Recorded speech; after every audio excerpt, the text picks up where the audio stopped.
Bien, alors bonjour à tous dans ce nouveau culte de la mi-octobre.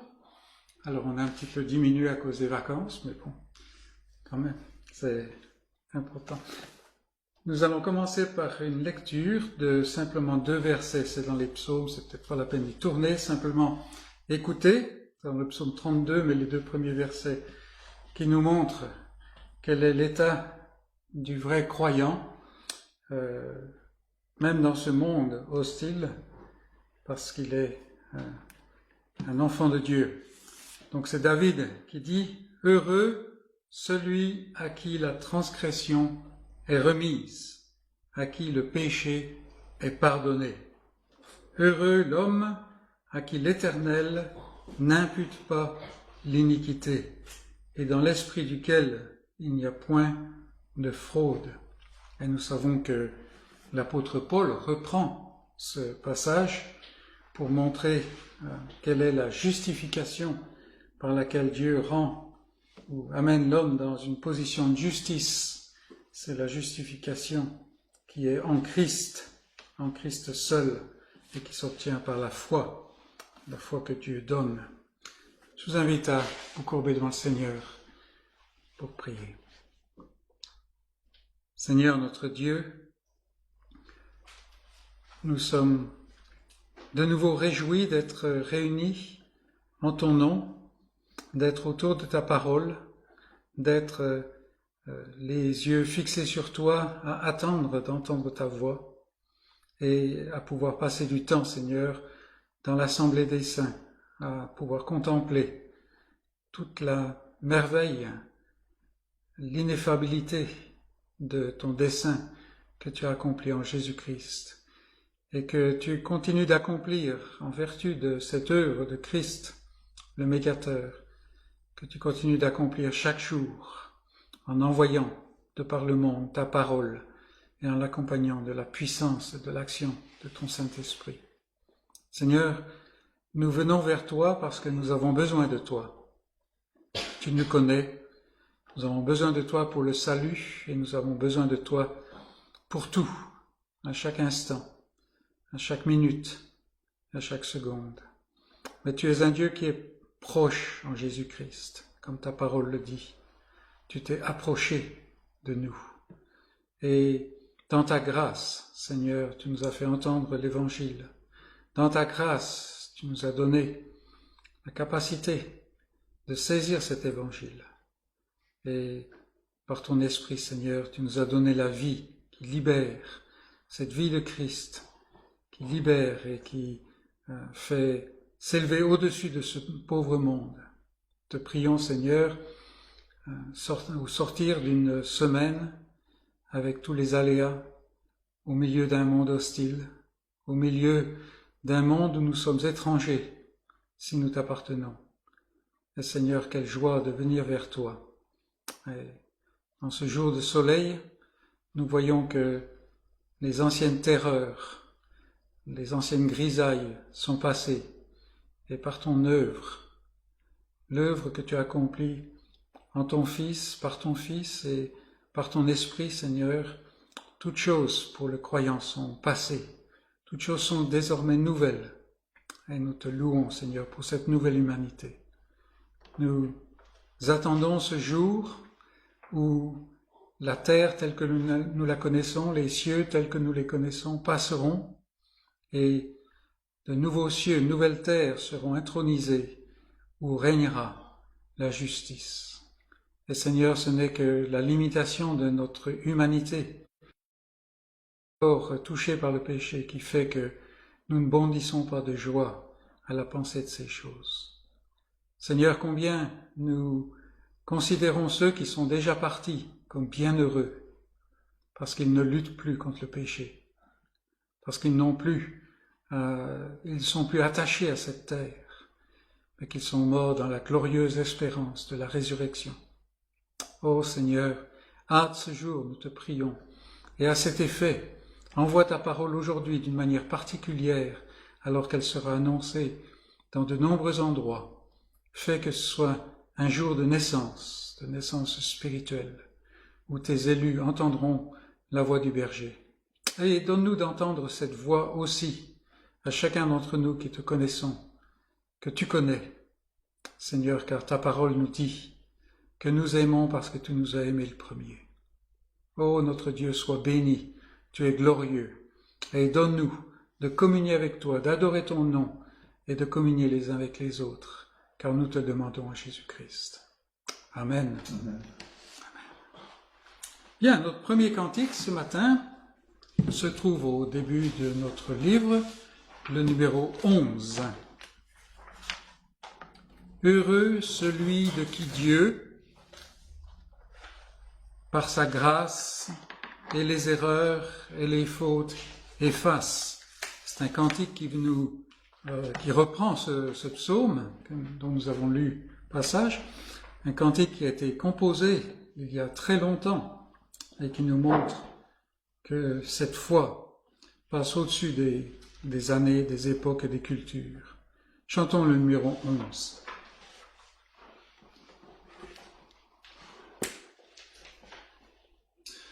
Heureux celui de qui Dieu par sa grâce et les erreurs et les fautes efface. Heureux celui de qui tous les péchés devant son Dieu sont couverts et cachés. Heureux enfin, sans foi heureux j'estime l'homme à qui Dieu n'impute point son crime, et qui malgré les faiblesses qu'il sent, de toute faute au moins est innocent. Aussi longtemps que gardant le silence, j'ai refusé d'avouer mon offense. Mon cœur mauvais gémissait loin de toi, et nuit et jour se consumaient en moi. Car je sentais, Seigneur, ta main puissante pour m'accabler, devenir plus pesante, et ma vigueur en cette extrémité se desséchait comme un champ dans l'été. Oh, mais aussitôt que sans hypocrisie j'ai déploré les fautes de ma vie, dès que j'ai dit confessons mon forfait, de ton pardon j'ai ressenti l'effet. Ainsi celui que ton amour éprouve te cherchera dans le temps qu'on te trouve. Des grandes eaux le flot peut déborder, de tout péril ta main sait de garder. En toi, Seigneur, je trouve un sûr asile, rien ne m'alarme et mon cœur est tranquille. Et chaque jour j'ai de nouveaux sujets de te louer du bien que tu me fais. Juste venez,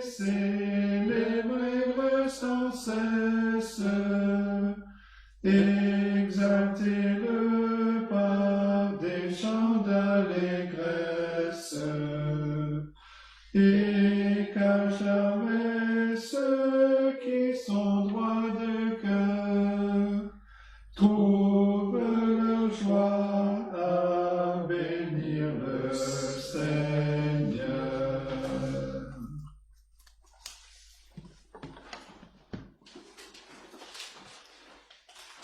Nous allons aller dans l'Ancien Testament pour une lecture un peu avant les psaumes, dans le livre de Néhémie. C'est quelques livres avant les psaumes. Il y a Job, il y a Esther, Esdras, Néhémie.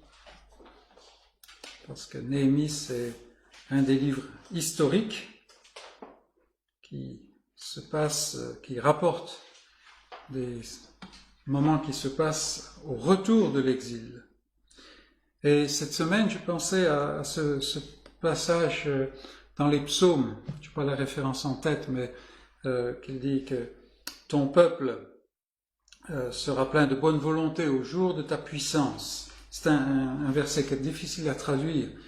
Et il montre que quand Dieu exerce son œuvre, son peuple, ses élus, trouvent la puissance dont ils ont besoin pour le suivre. Et là, toute la réflexion, là, c'était bon d'une part parce que je travaillais sur ce verset, mais aussi parce que quand on prend de l'âge, ce qui est le plus encourageant, c'est de voir des jeunes qui se lèvent et qu'on n'a pas besoin de chicoter, qu'on n'a pas besoin de pousser à la baguette. Vous comprenez ce que je veux dire? Il y a le désir qui est là. Alors c'est très encourageant. Et ici, dans le chapitre 8 de Néhémie, on trouve, alors que le peuple est rentré, tout petit peuple, on a vu quand on a fait notre étude d'Agé, un tout petit peuple qui est rentré de l'exil, qui est découragé et tout ça, mais au travers des diverses circonstances, après pas mal d'années, voilà que le peuple est rempli de nouveaux zèles. Et on peut se dire, mais d'où est-ce que ça vient? Alors effectivement, les choses commencent à s'organiser, mais la raison, c'est que Dieu a touché leur cœur. Et donc on va lire les 12 premiers versets du chapitre 8 de Néhémie. Néhémie. Et ça vaut le coup de lire en fait tout le livre de Néhémie. Donc Néhémie 8, verset 1, nous lisons. Alors, tout le peuple s'assembla comme un seul homme sur la place qui est devant la porte des eaux. Ils dirent à Esdras, le scribe, d'apporter le livre de la loi de Moïse, prescrite par l'Éternel à Israël. Et petite parenthèse, on se rappelle que au temps des rois, ce livre était tellement passé de mode, tellement mis à l'écart, qu'il gisait sous pas les décombres, mais un peu les chenilles, comme disent nos amis suisses, les fatras dans le temple, et tout d'un coup ils ont découvert ce livre. Alors voilà, on amène le livre de la loi, c'est-à-dire la révélation de Dieu, que Dieu avait prescrite par l'Éternel à Israël. Verset 2. Et le sacrificateur Esdras apporta la loi devant l'assemblée, composée d'hommes et de femmes, et de tous ceux qui étaient capables de l'entendre, ou qui avaient de l'intelligence pour l'entendre. C'était le premier jour du 7e mois. Esdras lut dans le livre depuis le matin jusqu'au milieu du jour. Vous pensez que nos occultes prennent du temps, hein?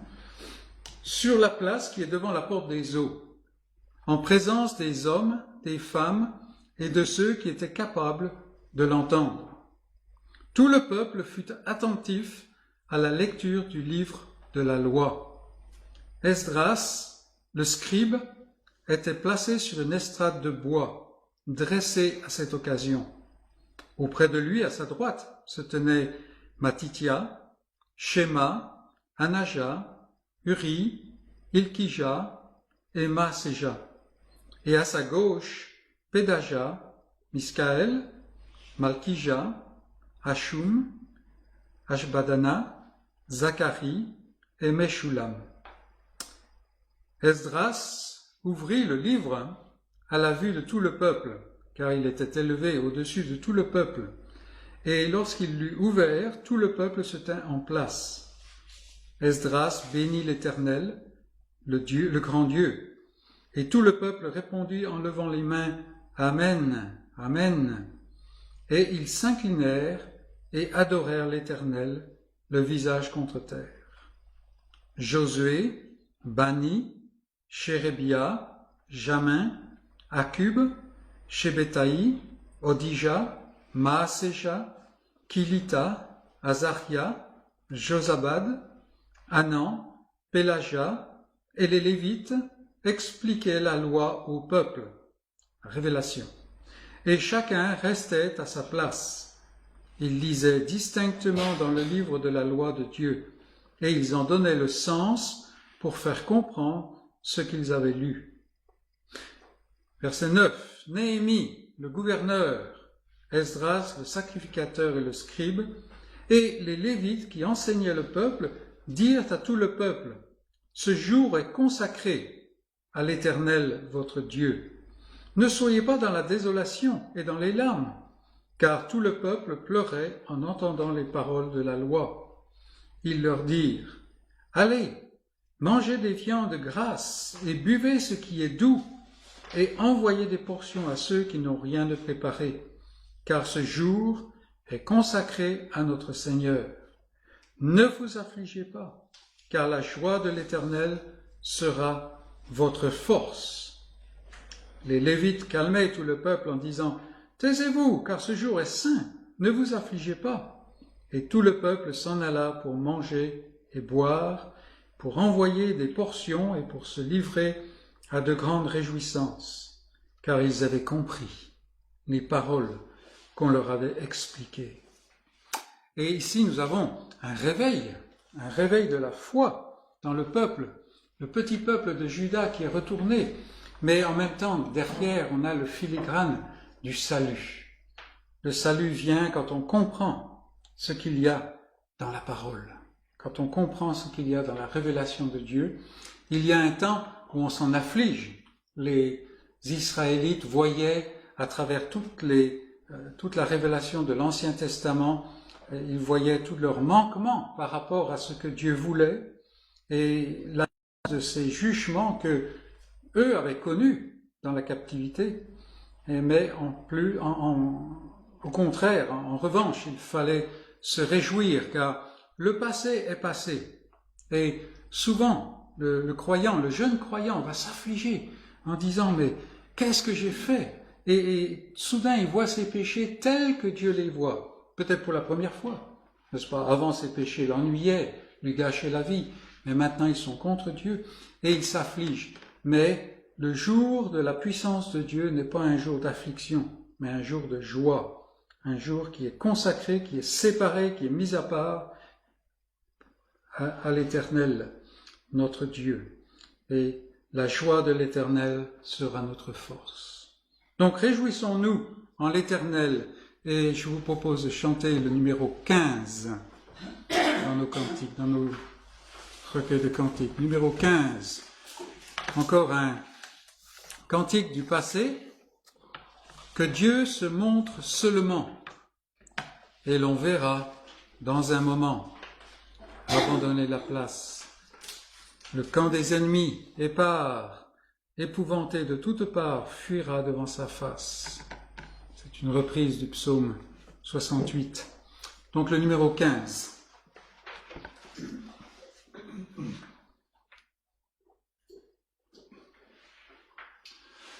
Que Dieu se montre seulement, et l'on verra dans un moment abandonner la place.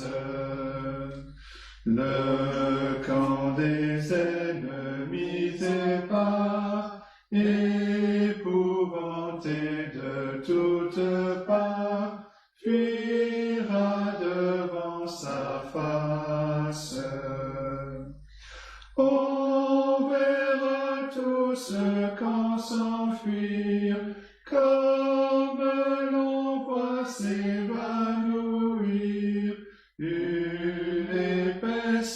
fumée, comme la cire fond au feu, ainsi des méchants devant Dieu, la force est consumée.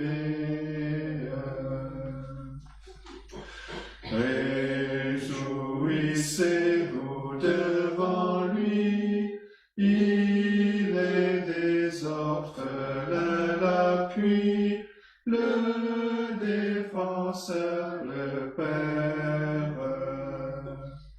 Il est des veuves le recours, et de son peuple tous les jours, il entend la prière. Ce Dieu puissant par sa bonté ramène la prospérité, la paix et l'allégresse. Du captif il brise les fers, du juste dans tout l'univers, son œil voit la détresse. Ô Dieu, ceux qui t'ont résisté viendront avec humilité au palais de ta gloire. Béni sois-tu, Dieu Tout-Puissant, qui des hauts cieux nous exauçant, nous donne la victoire. L'Éternel est notre recours, et nous avons par son secours trouvé la délivrance. Il est le Dieu bon, le Dieu fort, il est en face de la mort, notre seule espérance. Louez ce Dieu si glorieux, qui voit sous ses pieds les hauts cieux, qu'il a formé lui-même, et de qui la puissante voix fait trembler les peuples et rois par sa force suprême. Soumettez-vous à l'Éternel, reconnaissez qu'en Israël, sa gloire est établie. Comme on voit luire dans les airs, parmi la foudre et les éclairs, sa puissance infinie.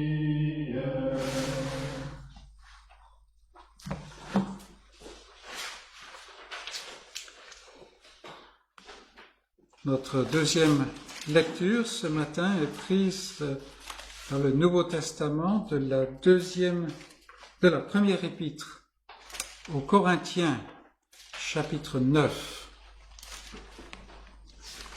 1 Corinthiens 9.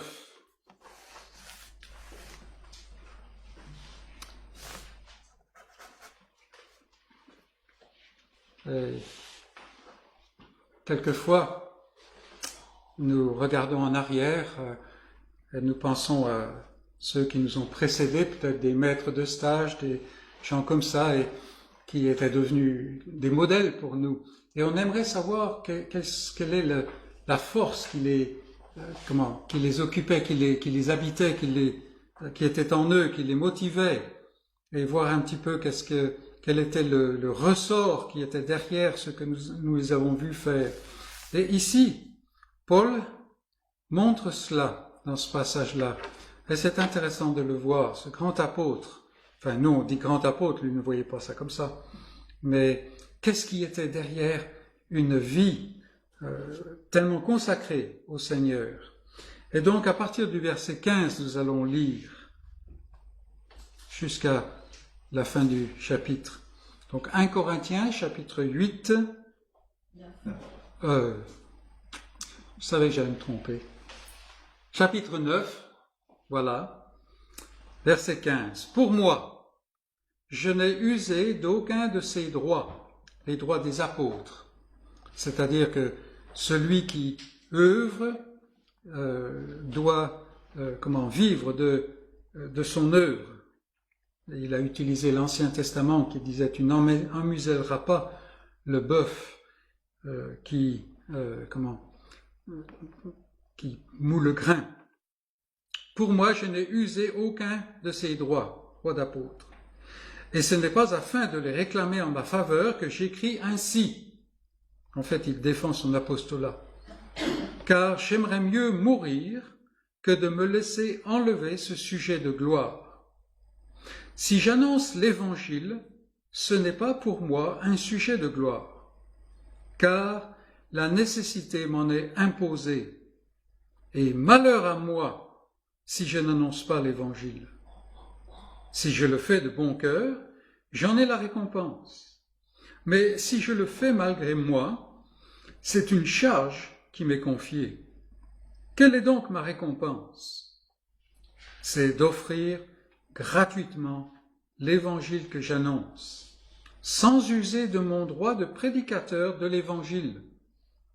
Car, bien que je sois libre à l'égard de tous, je me suis rendu le serviteur de tous, afin de gagner le plus grand nombre. Avec les Juifs, j'ai été comme Juif, afin de gagner les Juifs. Avec ceux qui sont sous la loi, comme sous la loi, quoique je ne sois pas moi-même sous la loi, afin de gagner ceux qui sont sous la loi. Avec ceux qui sont sans loi, comme sans loi, quoique je ne sois point sans la loi de Dieu, étant sous la loi de Christ, afin de gagner ceux qui sont sans loi. J'ai été faible avec les faibles, afin de gagner les faibles. Je me suis fait tout à tous, afin d'en sauver de toute manière quelques-uns. Je fais tout à cause de l'Évangile, afin d'y avoir part. Ne savez-vous pas que ceux qui courent dans le stade courent tous, mais qu'un seul remporte le prix? Courez de manière à le remporter. Tous ceux qui combattent s'imposent toute espèce d'abstinence, et ils le font pour obtenir une couronne corruptible. Mais nous, faisons-le pour une couronne incorruptible. Moi donc, je cours, non pas comme à l'aventure, je frappe, non pas comme battant l'air, mais je traite durement mon corps, et je le tiens assujetti, de peur d'être moi-même désapprouvé après avoir prêché aux autres. Et ici, Paul nous montre que pour lui, ce qui comptait, et la seule chose qui comptait, c'était l'Évangile. Mais pas simplement l'Évangile, c'était l'annonce de l'Évangile, ou l'Évangile annoncé. Il y a certains qui utilisent ce passage pour montrer qu'il faut qu'on fasse des compromissions, qu'on cherche un consensus. Or, ce n'est pas du tout ce dont Paul parle ici, absolument pas. Non, lui, il a mis de côté toute distinction, de façon à pouvoir l'Évangile. Pourquoi? Parce qu'il est persuadé, il a cette conviction au plus profond du cœur que la prédication de l'Évangile, l'annonce de l'Évangile, de ce message de salut, est ce qui sauve. C'est le moyen que Dieu utilise. C'est le moyen sur lequel Dieu fait reposer son esprit selon son dessein pour toucher le cœur des élus. selon qu'il a décidé de le faire. Et donc Paul était prêt à écarter toute autre chose. Ça n'est pas qu'il allait faire des compromissions au niveau de ses convictions, au contraire. Et on le voit, lui, il se fait tout pour les Juifs, mais on le voit continuellement dans les actes, mettre les Juifs à défi de ne pas rester Juifs, si je puis dire, de ne pas rester dans leur judaïsme, parce que ça c'est du passé. Mais maintenant, Dieu nous a parlé par le Fils. Voilà ce que Paul fait. Et donc, si nous entendons l'Évangile, gardons dans notre esprit que nous écoutons le message qui est le plus puissant du monde, le message qui était au cœur de cet apôtre, très zélé et très utilisé. Et si il nous est donné d'annoncer l'Évangile, de partager l'Évangile même aux autres, sachons que en fait nous avons entre les mains, ou plutôt nous avons dans la bouche, l'arme la plus puissante du monde. J'avais un pasteur dans le temps qui disait que c'était l'époque où on était vraiment branché sur la bombe atomique et disait mais la bombe atomique ce n'est qu'une allumette qu'on frotte et qu'on enflamme comparée à cette puissance. Alors, c'était de l'hyperbole, mais il avait tout à fait raison, n'est-ce pas? Donc, gardons cela à l'esprit. Et le fait que Paul, pour l'Évangile, il va tenir sa vie, il va tenir son corps en laisse, comment on appelle ça, en bride, parce que l'Évangile est ce qui compte. Son confort, ça n'est pas ce qui compte. Son bien-être, ça n'est pas ce qui compte. Ça n'est pas qu'il méprisait la chose, il dit qu'il a appris à vivre dans l'aise éventuellement, si le Seigneur le conduit dans cette circonstance. Mais il est tout aussi contenté dans la disette. Pourquoi? Parce que c'est l'Évangile qui compte. Que le Seigneur nous donne d'être habités de la même conviction. Et nous reprenons le livre de Cantiques pour chanter le 250. Un cantique qui est bien connu. Quel sauveur merveilleux! Alors que nous chantons ce cantique bien connu, prenons garde de ne pas le chanter alors que notre esprit bat la campagne. Vous savez ce que c'est? On connaît, on est familier, et on laisse la chose nous glisser dessus comme l'eau sur le dos d'un canard. Non. Quel sauveur merveilleux je possède. La question se pose, est-ce que je le possède? Il se livre à la mort pour moi. 250.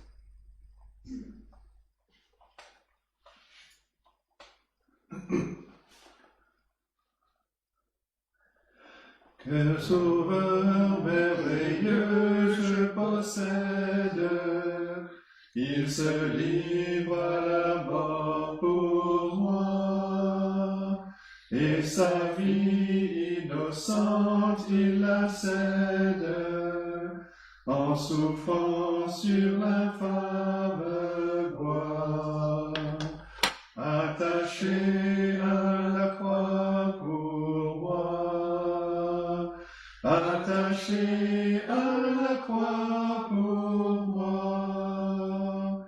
Il a pris mon péché, il m'a délivré, attaché à la croix pour moi.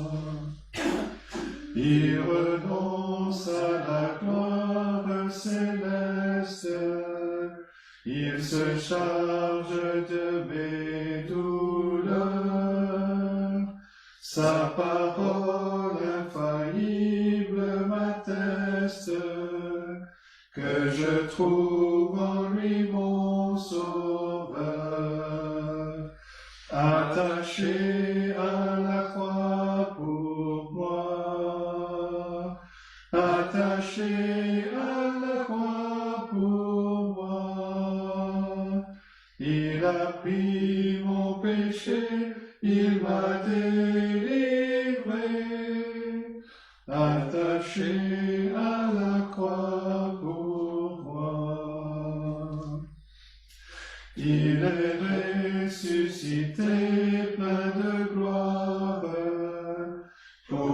régnera toujours au ciel.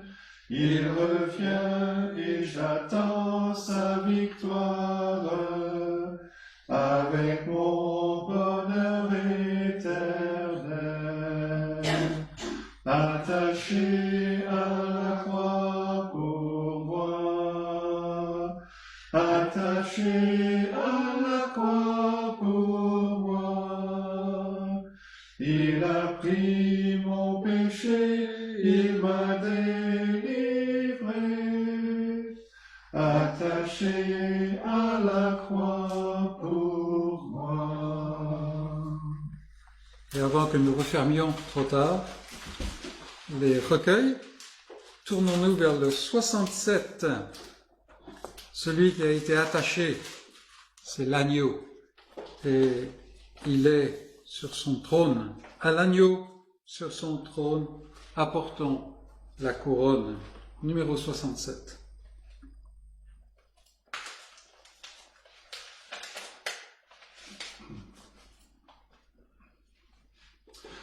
À l'agneau sur son trône, apportons la couronne. Il l'a conquise sur la croix, il est le roi des rois. Éveille-toi, mon âme, bénis, adore, acclame, avec tous les anges du ciel, Jésus Emmanuel. À l'agneau sur son trône, l'encens et la couronne, car il est le Verbe incarné d'une Vierge il est né.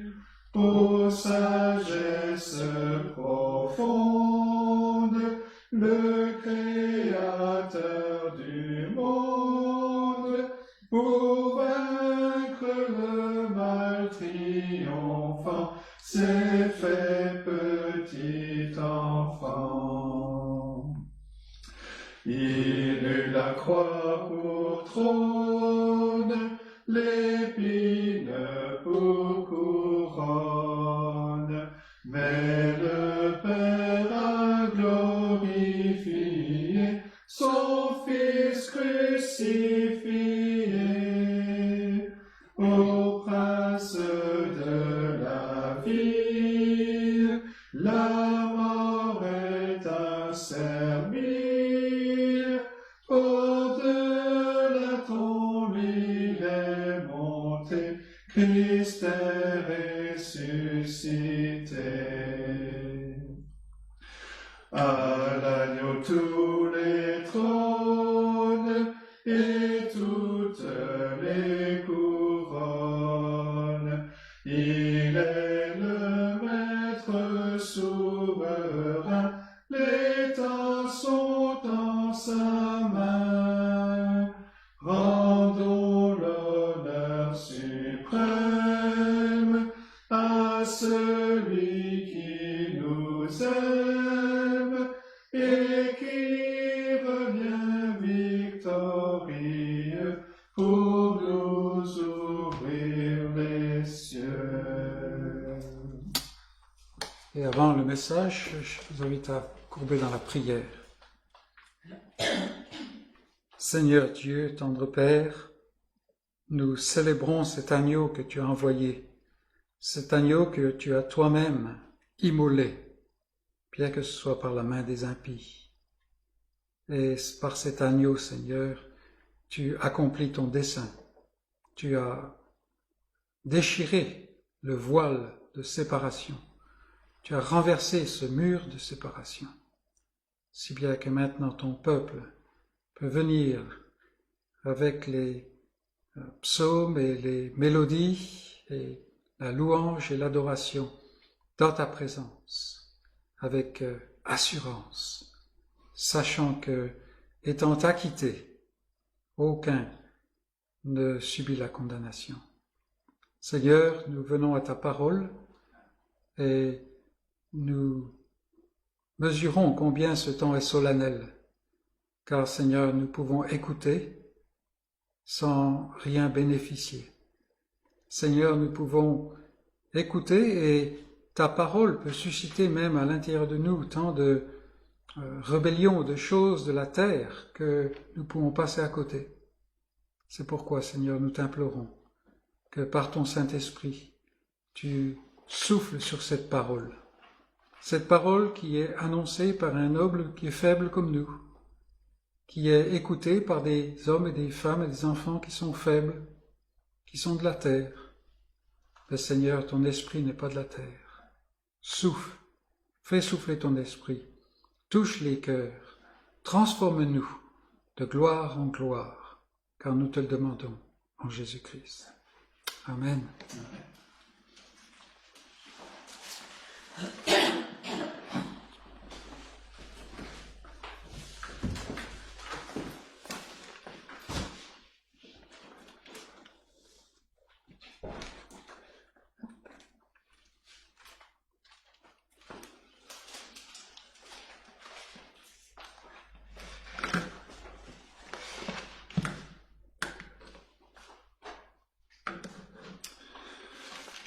Bien, je vous invite à ouvrir la parole de Dieu dans la lettre de Paul aux Romains.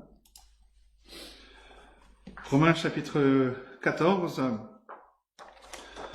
Nous allons voir la deuxième moitié de ce chapitre, mais pour nous mettre un peu dans le contexte, pour nous rappeler le contexte, on va lire les 4 premiers versets et ensuite on sautera pour lire à partir du verset 13. Donc Romains chapitre 14, nous lisons les versets 1 à 4 pour commencer. Et voici la parole de Dieu. Accueillez celui qui est faible dans la foi et ne discutez pas les opinions. Tel croit pouvoir manger de tout, tel autre qui est faible ne mange que des légumes. Que celui qui mange ne méprise point celui qui ne mange pas, et que celui qui ne mange pas ne juge point celui qui mange, car Dieu l'a accueilli. Qui es-tu, toi, qui juges un serviteur d'autrui? S'il se tient debout ou s'il tombe, cela regarde son maître. Mais il se tiendra debout, car le Seigneur a le pouvoir de l'affermir. Et donc, on continue la lecture au verset 13. Ne nous jugeons donc plus les uns les autres, mais pensez plutôt à ne rien faire qui soit pour votre frère une pierre d'achoppement ou une occasion de chute. Je sais et je suis persuadé par le Seigneur Jésus que rien n'est impur en soi, et qu'une chose n'est impure que pour celui qui la croit impure. Mais si pour un aliment ton frère est attristé, tu ne marches plus selon l'amour. Ne cause pas par ton aliment la perte de celui pour lequel Christ est mort.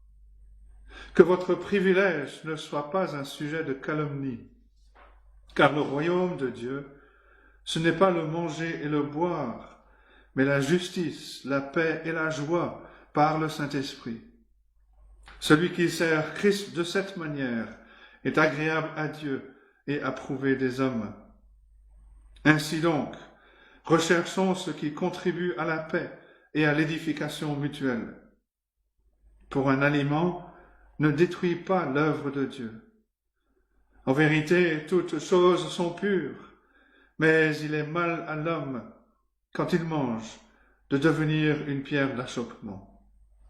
Il est bien de ne pas manger de viande, de ne pas boire de vin et de s'abstenir de ce qui peut être pour ton frère une occasion de chute, de scandale ou de faiblesse. Cette foi que tu as, garde-la pour toi devant Dieu. Heureux celui qui ne se condamne pas lui-même dans ce qu'il approuve. Mais celui qui a des doutes au sujet de ce qu'il mange est condamné, parce qu'il n'agit pas par conviction. Tout ce qui n'est pas le produit d'une conviction est péché. Et jusque-là, la parole de Dieu. Nous allons commencer à voir avec l'apôtre Paul qu'il y a des choses que les chrétiens ont parfois du mal à gérer, et l'une de ces choses, ce sont les différences dans la pratique.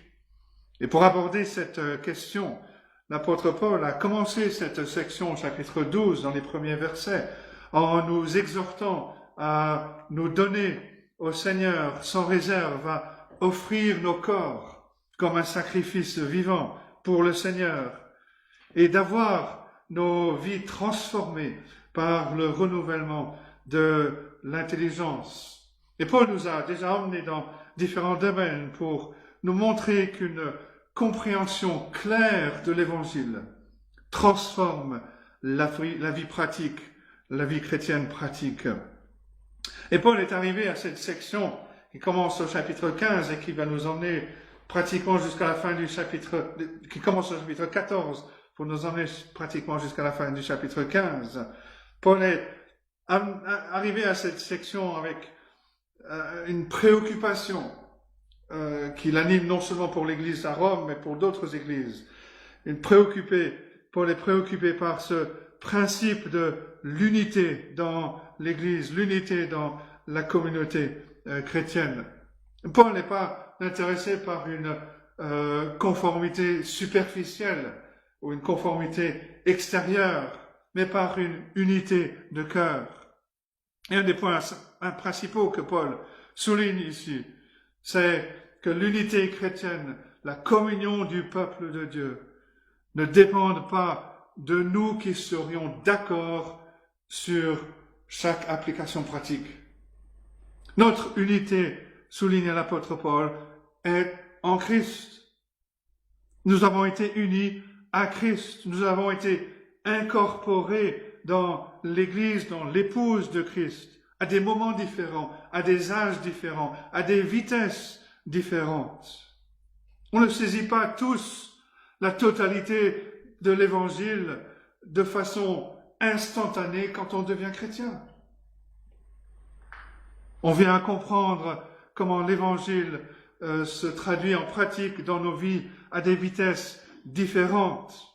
Par exemple, est-ce que nous avons compris la souveraineté de Dieu dès que nous sommes devenus chrétiens? Ou est-ce que cela a pris quelques années avant de comprendre la souveraineté de Dieu? Et ce qui est frappant au sujet de la souveraineté de Dieu, c'est que beaucoup de chrétiens qui ont pendant un temps tourné le dos à la souveraineté de Dieu pendant des années, dès qu'ils comprennent la souveraineté de Dieu, ils voudraient que les autres chrétiens comprennent de suite la souveraineté de Dieu, alors qu'eux, ils ont mis peut-être des années à la comprendre. Mais toute la vie, toute la communauté chrétienne, toute l'assemblée, toute la vie de l'assemblée est concernée par cela. Nous comprenons l'Évangile, que nous soyons faibles dans la foi, que nous soyons forts dans la foi. Et nous avons besoin d'apprendre, nous dit Paul, à prendre soin les uns des autres au fur et à mesure que l'Évangile œuvre en nous et qu'il nous transforme de plus en plus à l'image de notre Seigneur Jésus-Christ. Mais ce qui préoccupe Paul, et on l'a souligné déjà la semaine dernière, c'est une différence très évidente entre les chrétiens à Rome, des chrétiens d'origine juive et des chrétiens d'origine non juive, d'origine païenne. On l'a souligné la dernière fois, en l'an 49, l'empereur Claude a chassé de Rome toutes les personnes d'origine juive, qu'elles soient chrétiennes ou pas.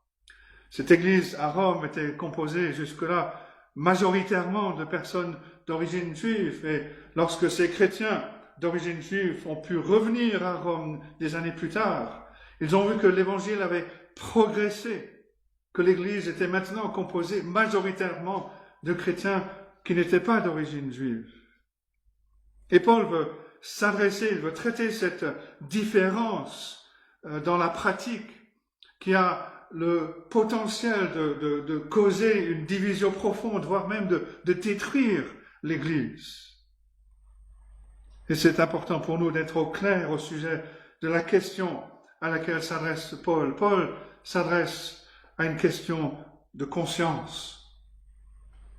Il y avait des chrétiens dans l'Église à Rome, ceux qui avaient été instruits pendant leur jeunesse dans la loi de Moïse, dans le calendrier des fêtes du judaïsme.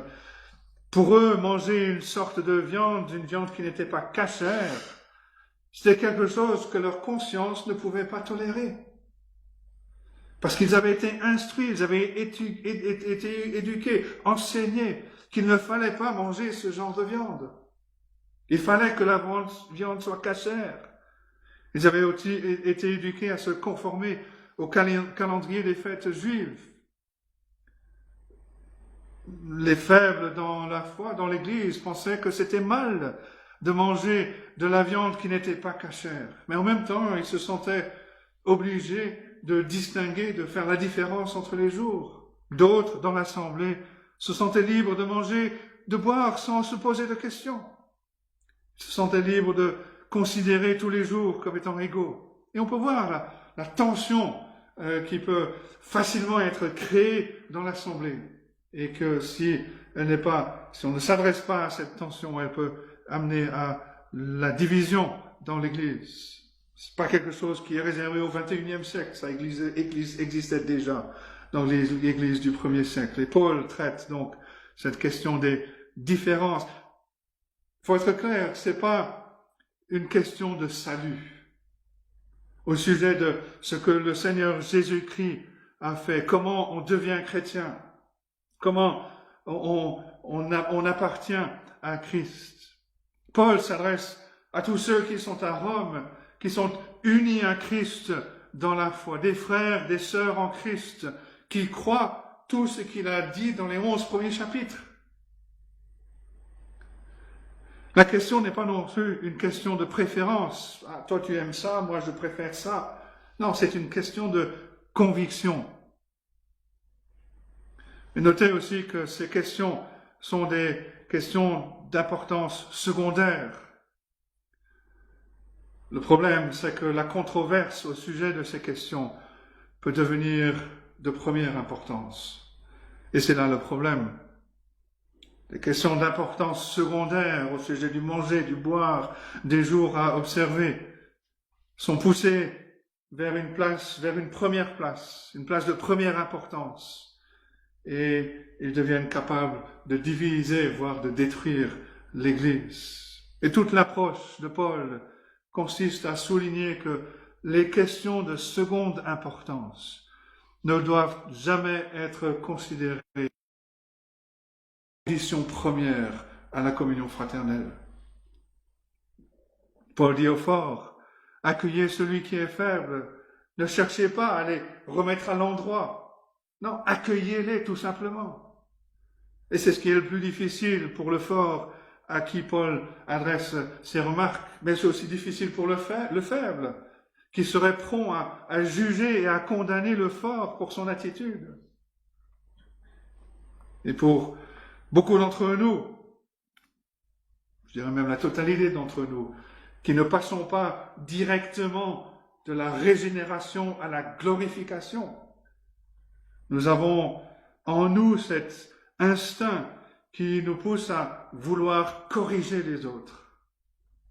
Et c'est très dangereux si cet instinct est relâché dans la vie de l'Assemblée.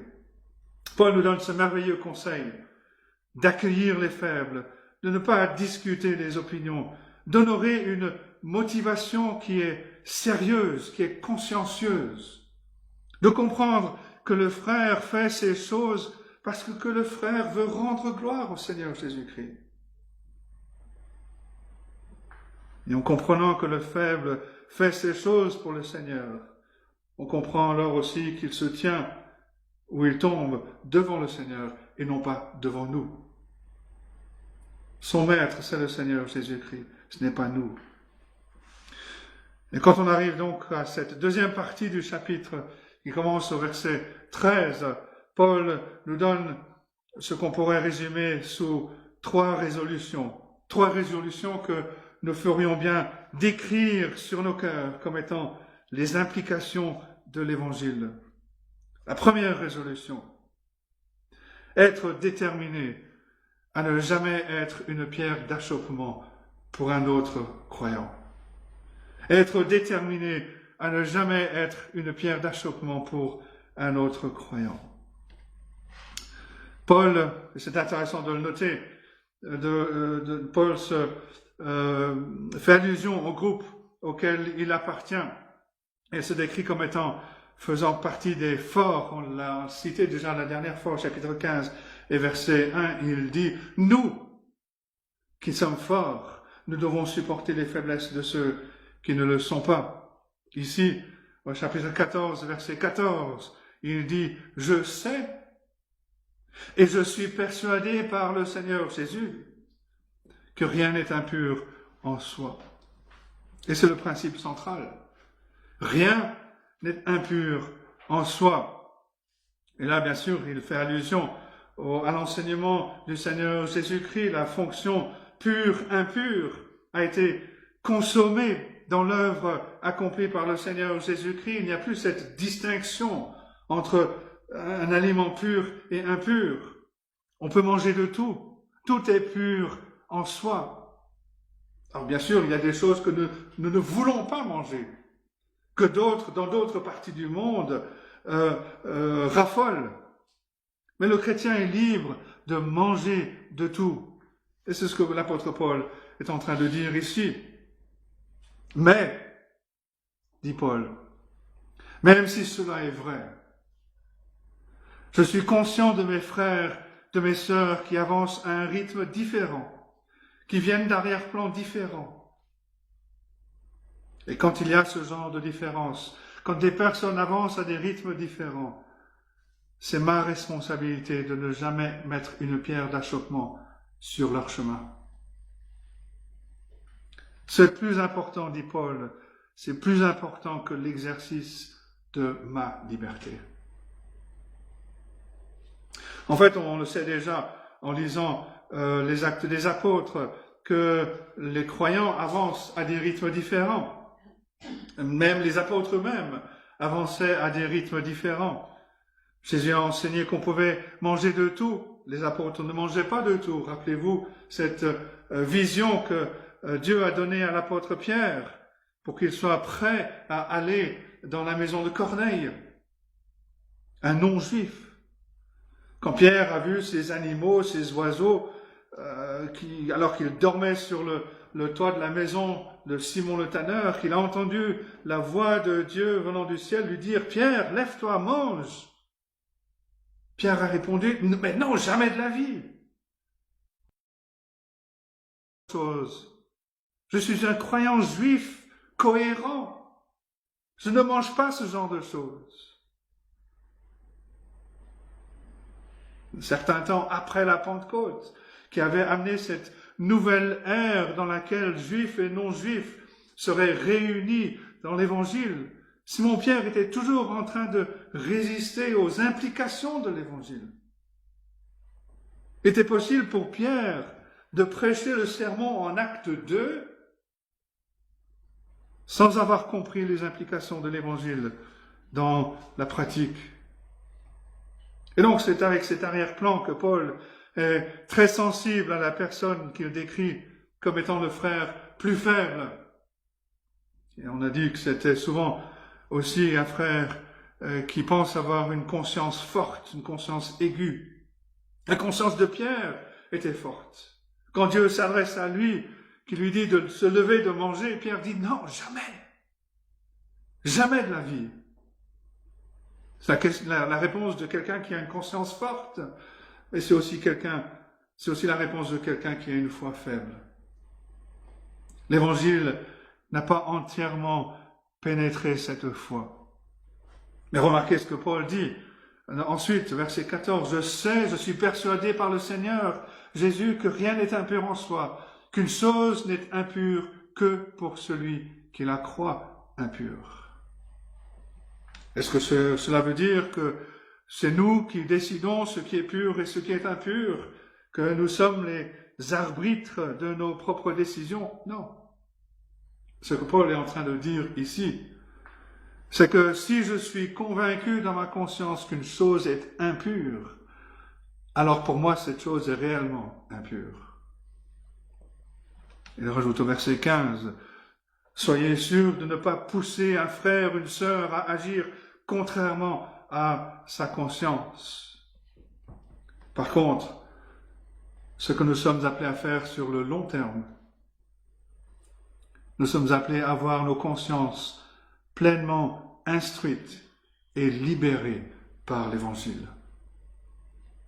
Cela ne veut pas dire que nous poussons un autre croyant à trébucher en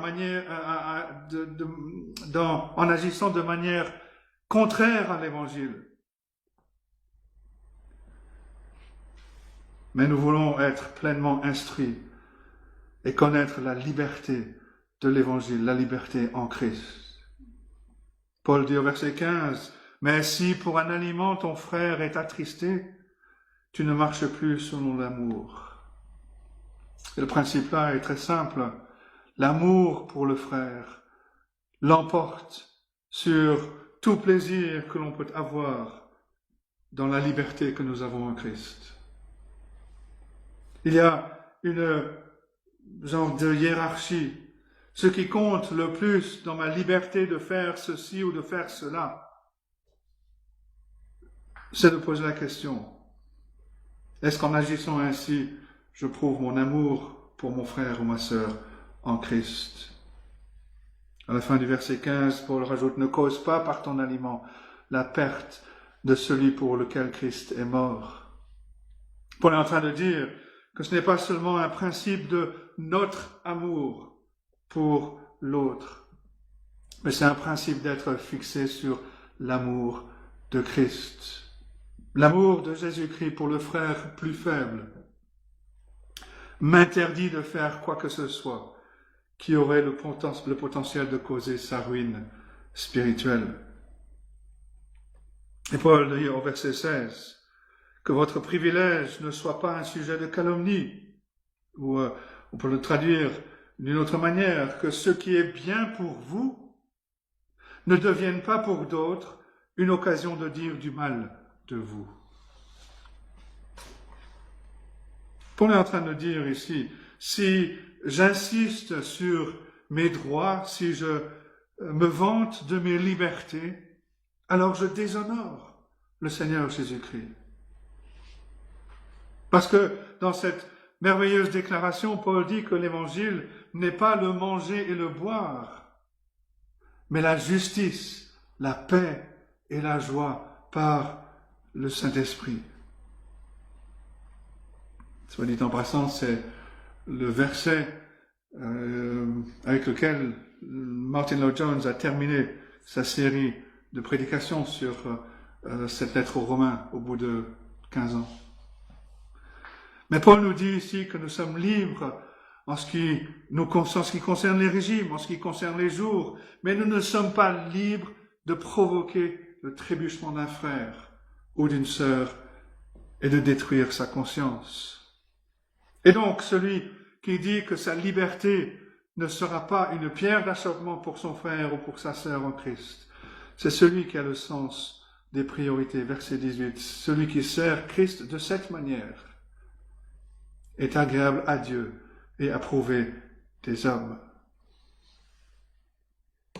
Il arrive parfois que quand un chrétien découvre ses libertés en Christ, il va insister sur ses libertés. Et Paul nous dit qu'il ne peut pas y avoir d'insistance sur nos libertés dans la vie ou dans l'Église, parce que la liberté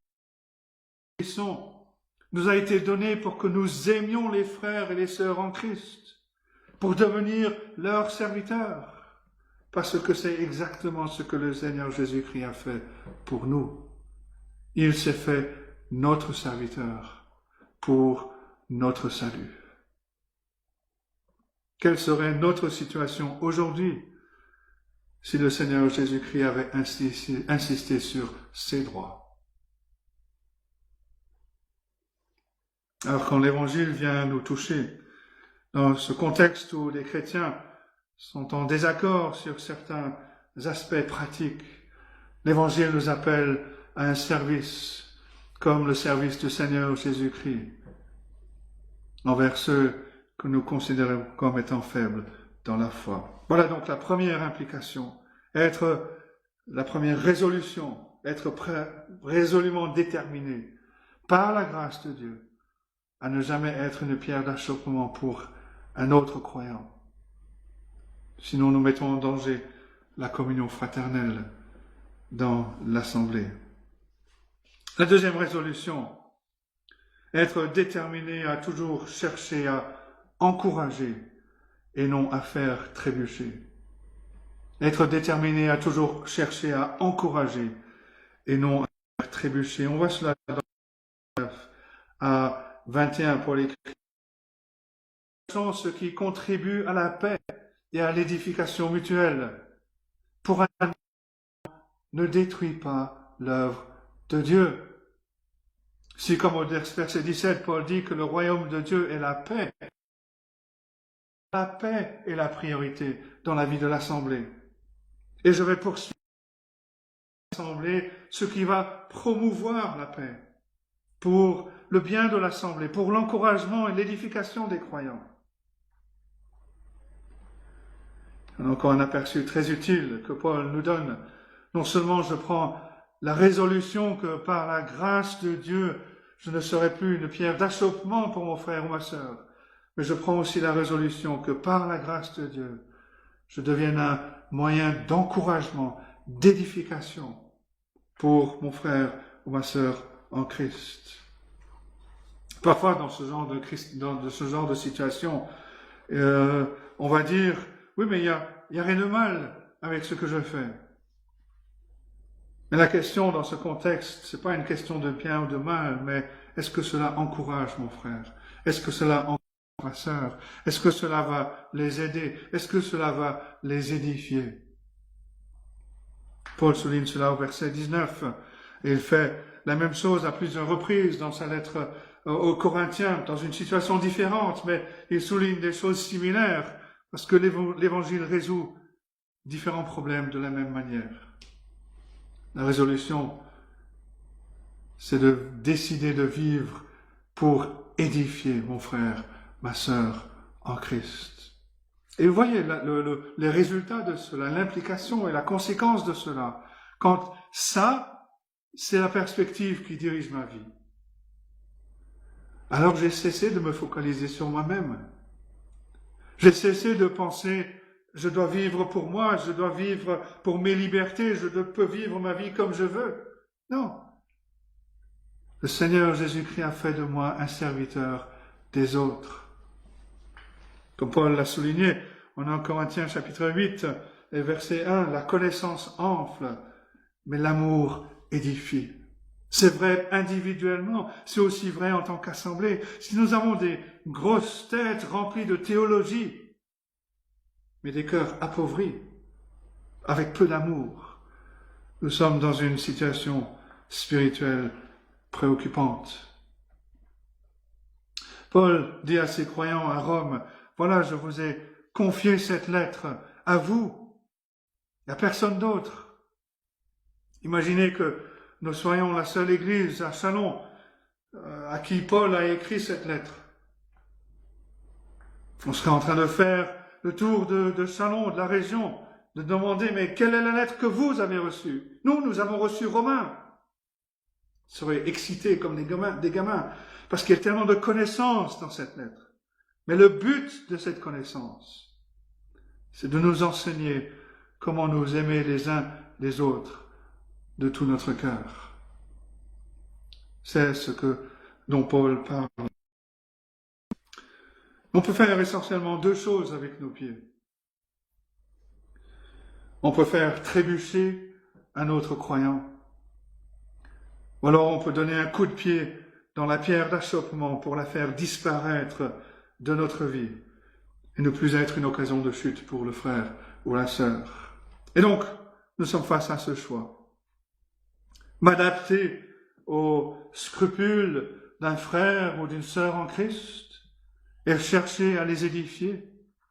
Ne pas les laisser là où ils sont, mais de prier pour le ministère de la parole afin que leur conscience soit éclairée, instruite, que ces personnes soient transformées, deviennent libres par l'Évangile, deviennent libres, connaissent la liberté en Christ.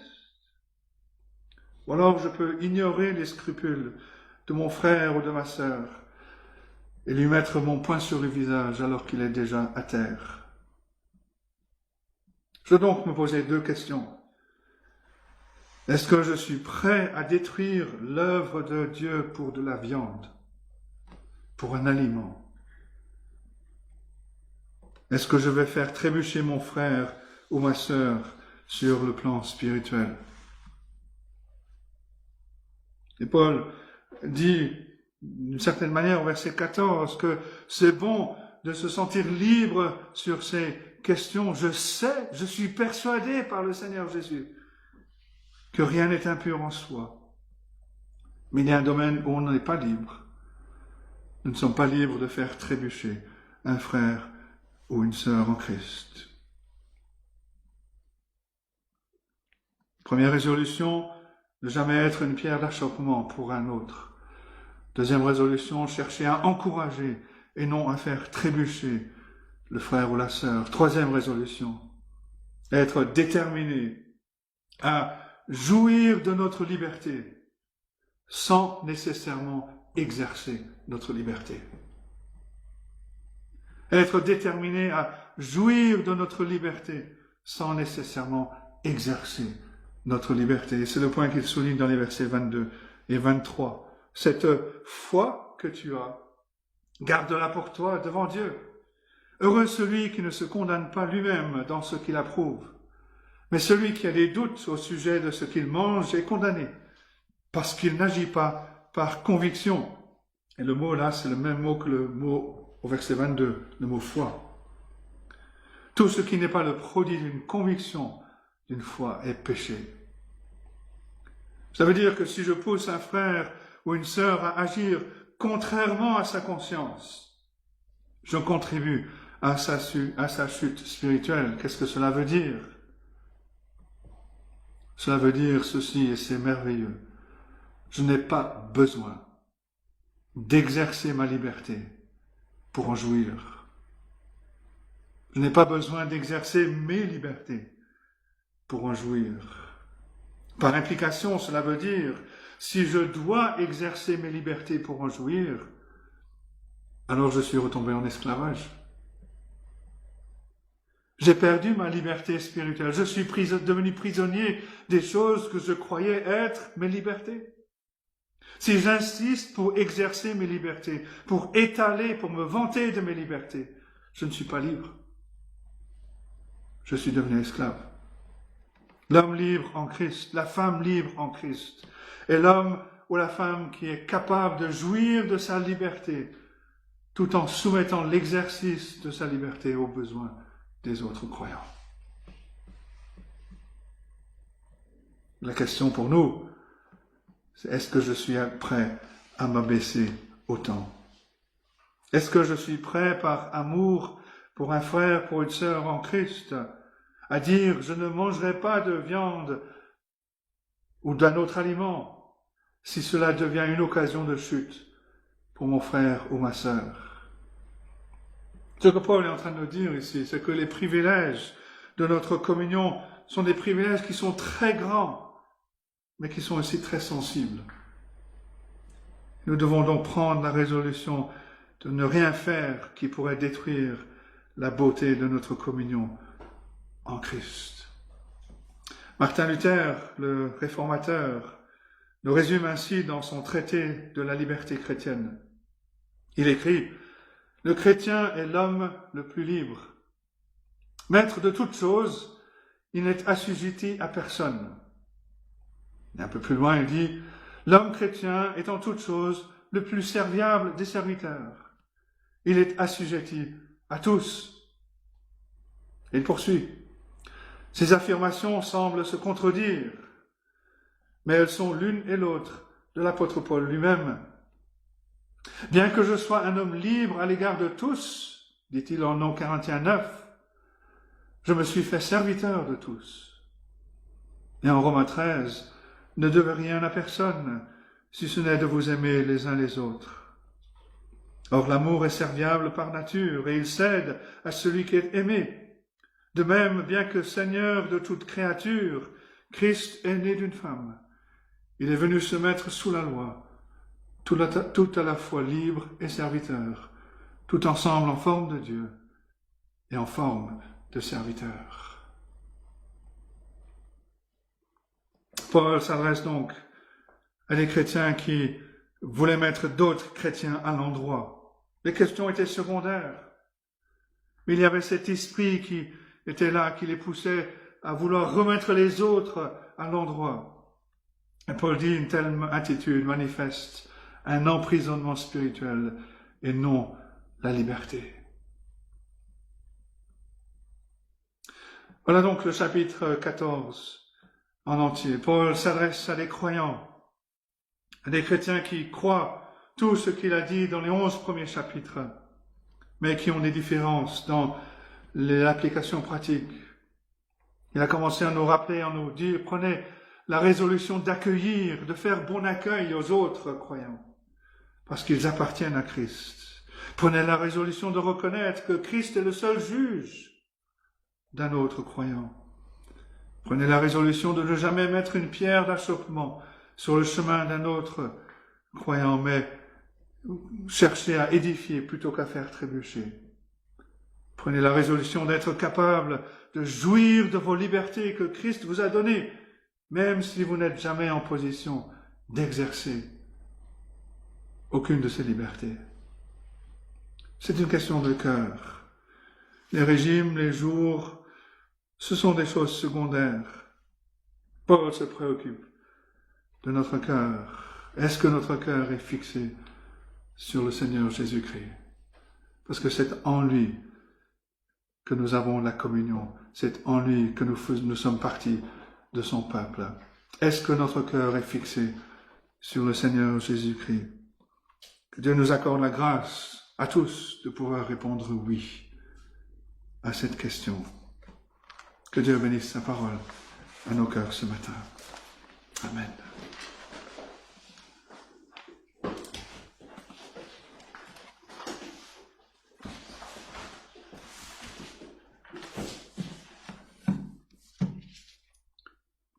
Et nous allons terminer notre culte par le chant du cantique numéro 185. 185. Sur toi, pierre angulaire, ô Jésus, Fils de Dieu, l'Église, pierre à pierre, s'édifie en tout lieu. Et à travers des exhortations et les démonstrations de l'apôtre, cette Église s'édifie effectivement sur Christ, la pierre angulaire. Numéro 185.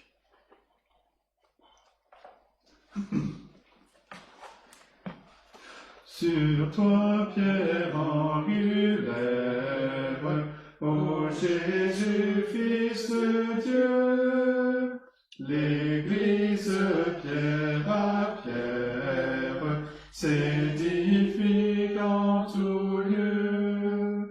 Tes élus n'ont qu'une âme, un espoir, une foi, et de la même flamme, leur cœur brûle pour toi. Pourtant longue est l'attente, à quand donc serons-nous, l'Église triomphante, unie à son époux, patiente et fidèle, l'Église sous la croix, ô Rédempteur t'appelle, du cœur et de la foi.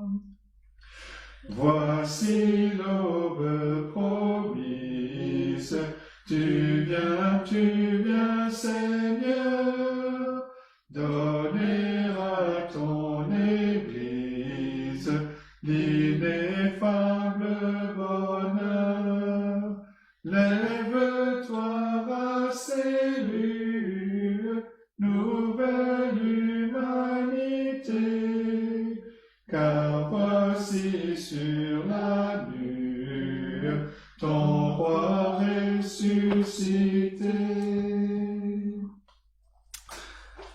Seigneur, nous te bénissons de ce que nous sommes bénis parmi tous les hommes de connaître cette grâce qui est en Jésus-Christ, d'avoir reçu de toi, par ton Saint-Esprit, cette liberté qui nous dégage de tout asservissement. Donne-nous, ô notre Dieu, de jouir de ces choses, de les regarder comme précieuses, mais surtout, Seigneur, de vivre dans le corps de Christ. Et cette vie, Seigneur, nous la vivons en espérance, car nous savons que le jour vient, le jour qu'aucun être humain n'attend avec joie, mais que ton peuple attend avec impatience, ce jour où ton Fils revient, celui qui partit dans la nuit pour préparer une place, revient dans la gloire. Et Seigneur, ton peuple a hâte que ce jour vienne. Donne-nous de vivre dans cette perspective, nous qui sommes par ta grâce la nouvelle humanité, et donne-nous, Seigneur, de nous réjouir dans le salut de Christ. Amen. Bien, nous nous retrouverons, Dieu voulant, mercredi, dimanche prochain. Alors, au vu des situations actuelles qui évoluent de jour en jour, on ne sait pas trop quels seront les détails, mais voilà, on a une semaine pour mettre ça en place.